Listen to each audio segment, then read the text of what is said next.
ఈరోజు బాయిల్స్ సూత్రం నేర్చుకుందాం మనం. దీని కొరకు 50 ml పాత సిరంజు, ఒక చిన్ని బుడగ కావాలి. ముందుగా బుడగని చిన్నిగా ఇలా ముడి వేయాలి.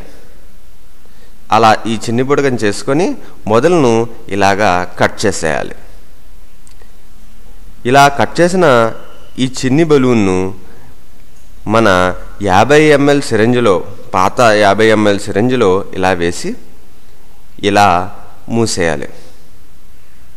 కానీ మూసే ముందు లోన ఉన్న బలూను కొంచెం లూజుగా ఉందా లేదో చూడండి.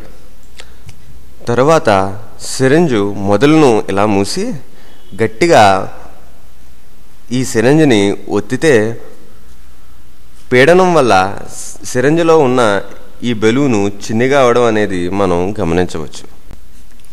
బాయిల్స్ల పరిమాణానికి పీడనానికి మధ్య ఉన్న ఈ సంబంధాన్ని మనకి చెబుతుంది.